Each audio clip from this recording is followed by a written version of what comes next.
쪼꼬미 친구들 한 주 동안 잘 지냈나요? 친구들에게는 세상에서 가장 중요한 것이 있나요? 우리 오늘 말씀에서는 우리가 세상 무엇보다 중요하게 여기며 살아야 할 목적에 대해서 배울 거예요. 선생님이 어떤 것을 말하는지 잘 집중해서 들어봐요. 먼저 우리가 배울 소요리 문답이 어떻게 만들어진 것인지 배울게요. 16세기 유럽의 대표적 카톨릭 도시 쾰르는 약 3만 명의 인구를 가진 도시였고, 도시에는 약 100여 개의 교회와 수도원이 있었어요. 하지만 당시 유럽은 무지와 미신으로 오염되어 기독교 본질에 있어서 왜곡되어 있는 부분이 많았어요. 이 중심에는 로마 카톨릭 교회가 있었어요. 당시에 로마 카톨릭은 성경을 바로 가르치지 않고 인간적인 해석으로 가르쳤어요. 하나님을 무서운 대상으로 보고 하나님의 진노를 달래기 위해서 고행을 하고, 또 수행이 강조되었고, 예배 시간에 촛불을 사용해서 눈에 보이는 것들을 강조했고요. 또 이렇게 성상을 만들어 보이는 것들을 중요시했어요. 묵주를 만지면서 교회 안에서 소원을 빌기도 했고요. 또 면죄부를 팔았어요. 우리 지난 시간에 배웠었죠? 가장 심각했던 것은 성직자들의 부패였어요. 당시 모든 성직을 사고 팔았어요. 성직자들 사이에서는 비리와 탈선이 심각했는데요. 성직이라는 것은 교회로 따지면 이제 목사님이 되겠죠. 로마 카톨릭 안에서는 신부도 있었고 또 교황도 있었어요.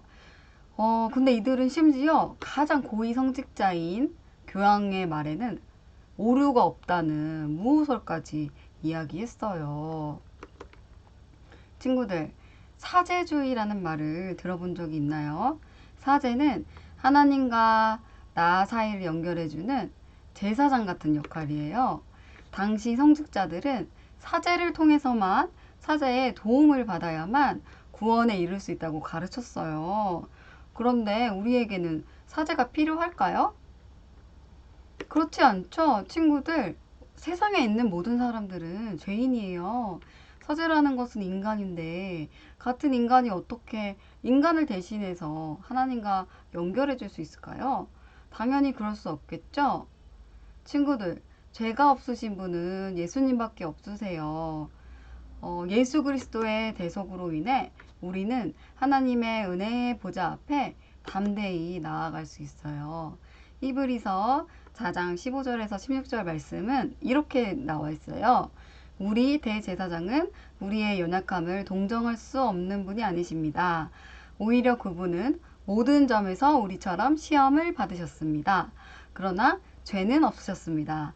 그러므로 우리는 불쌍히 여기심을 받고 때를 따라 도우시는 은혜를 받기 위하여 담대하게 하나님의 보좌로 가까이 나아갑시다. 아멘. 종교개혁이 발생한 16세기 이후에 개신교는 우리가 있는 데가 개신교죠. 개신교는 오직 성경에 근거한 신학의 원리를 중요하게 생각했어요. 이것을 다섯 솔라라고 하는데요. 이 다섯 솔라의 의미는 너무 중요하기 때문에 하나씩 자세히 살펴볼게요. 먼저 성경, 오직 성경. 성경은 하나님의 영감으로 쓰여진 권위 있는 말씀으로 기독교의 모든 전통은 오직 성경의 권위 아래 있어야 하며 성경에서 근거를 찾을 수 없는 전통은 인정하지 않는다. 오직 그리스도.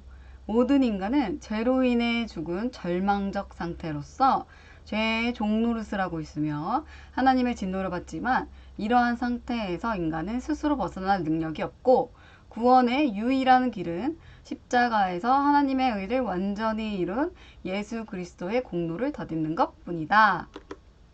오직 은혜. 예수 그리스도의 공로를 덧입혀주는 것은 전적인 하나님의 선물로서 하나님이 인간에게 아무런 조건을 찾지 않는다.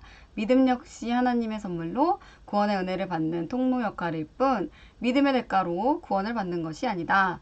우리 전 시간에 배웠죠? 오직 믿음. 하나님이 내리시는 구원의 은혜는 오직 믿음을 통하여 받을 뿐이지 다른 어떤 것이 요구되지 않는다. 다음, 오직 하나님께 영광. 구원은 하나님이 시작하고 완성하시는 일이며 거기에 인간이 참여하는 것은 없기에 모든 영광은 사람이 아닌 누구에게로요? 하나님에게로만 돌려야 한다. 우리 친구들 다섯 솔라 외울 수 있을 것 같아요. 한번 잘 살펴보고 다시 한번 또 말씀을 드릴 수 있으니까 이것들을 잘 살펴보고 우리가 이 다섯 가지 솔라를 늘 기억했으면 좋겠어요. 그래서 이렇게 로마 카톨릭의 문제를 느낀 루터를 시작으로 95개조 반박문을 시작으로 곳곳에서 종교개혁이 일어났어요. 칼빈의 기독교 강요와 제네바 신조, 또 1 스위스 신앙고백, 2 스위스 신앙고백, 하이델베르크 신앙교육 문답서, 벨직 신앙고백서, 도르트 신조, 스코틀랜드 신앙고백서와 또 지금 우리가 배우고 있는 웨스트민스터 신앙고백이에요. 이처럼 긴 역사를 통해 많은 사람들은 자신의 생명을 바쳐 교회를 지키고 성경의 말씀을 바르게 지키려고 했어요.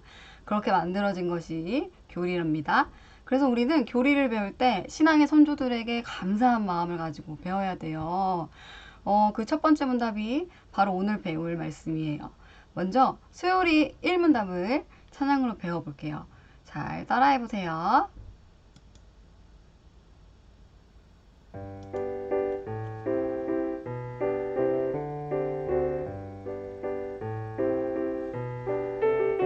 사람의 제일 되는 목적은 사람의 제일 되는 목적은 하나님을 영화롭게 하며 그분을 영원히 즐거워하는 것.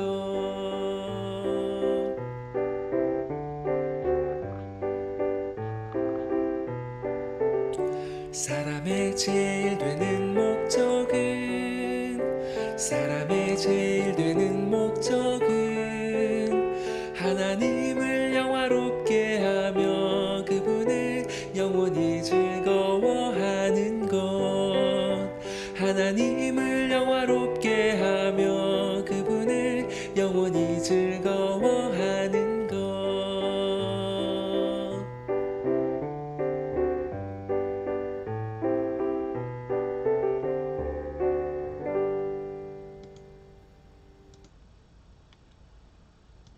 친구들 중에 여행 가는 것을 좋아하는 친구가 있나요?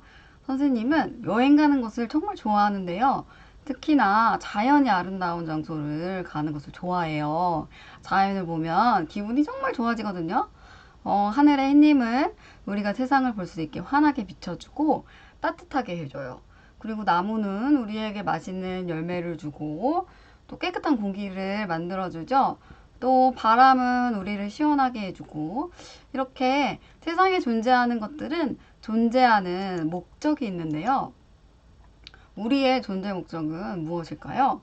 우리는 왜 이 세상에 태어났을까요? 우리 친구들 생각해 본 적이 있어요? 친구들, 선생님이 여행하는 것을 좋아한다고 했잖아요. 그런데 아무런 목적 없이 여행을 하면 어떻게 될까요? 길을 잃고 헤매게 되겠죠? 그래서 이렇게 여행을 갈 때는 지도가 꼭 필요해요. 그리고 어디를 가야 될지도 생각하고 가야 되고, 그러니까 여행을 갈 때도 이렇게 어떤 목적을 세우고 가야 하는데, 이처럼 인간의 삶에도 중요한 목적이 있어요.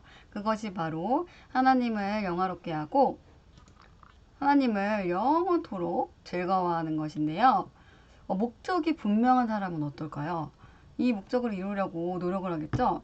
전도사님이, 아니, 선생님이 예를 들어서 스위스를 가려고 해요. 스위스를 가려고 돈도 모으고, 또 비행기표도 알아보고, 어느 숙소가 좋은지도 알아보고, 또 거기서는 대중교통을 어떻게 타야 되는지 알아보죠. 여러 가지 알아보겠죠? 그런데 목적이 없어요. 스위스를 가고 싶지도 않고, 아무것도 하고 싶은 게 없어요. 그럼 목적이 없으면 뭔가 내가 지금 뭘 하고 있는지도 잘 모르겠고, 또 뭔가를 해야 될 것 같기는 한데 어떻게 해야 될지도 모르겠고 막 그런 마음이 들 거예요. 그죠?